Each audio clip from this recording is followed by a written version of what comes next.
जैकबाबाद की तहसील तुल्स से अगवा होने वाले जमींदार बहराम खोसा की अदमबाजियाबी पर एहतजाज किया गया। मुजाहिरीन ने कौमी शाहराह बंद कर दी और मगवी की बाजियाबी तक एहतजाज जारी रखने का अंदिया दे दिया। मुजाहिरीन ने कौमी शाहराह 0 पॉइंट के मकाम पर कैंप लगाकर धरना दिया। एहतजाज के बायस सिंध और बलूचिस्तान को जाने वाले ट्रैफिक मुकम्मल तौर पर बंद होकर रह गया। एहतजाज में सिंध और बलूचिस्तान के सरदार मोअज़्ज़िज़ीन समेत सियासी और समाजी और मजहबी तंजीमों के रहनुमाओं ने बड़ी तादाद में शरीक होकर पुलिस के खिलाफ नारे बुलंद किए। हमारा एक ही पहला मुतालबा यही है कि जो भी अगवा सिंध में हुए हैं वो रिहाई पाए, क्योंकि उनकी रिहाई अहम है।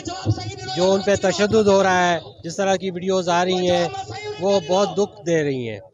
तो इसलिए हम पहला मुतालबा तो हमारा ये है कि उनकी रिहाई का बंदोबस्त किया जाए।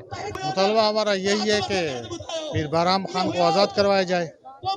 ये एक बहुत बड़ा इंसिडेंट है। आप देखें कि घर में घुस के उसको जो है एक टारगेट पे उठाया गया है। जो उसका मोबाइल है उसके साथ है।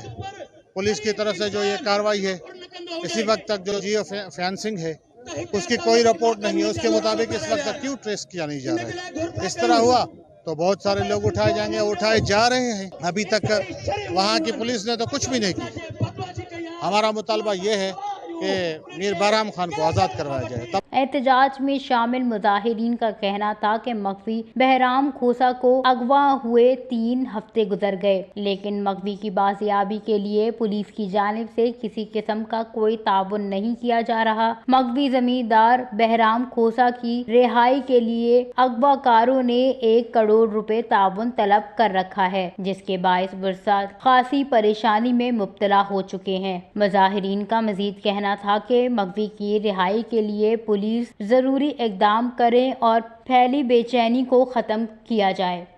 वश न्यूज़, जैकबाबाद, सिंध।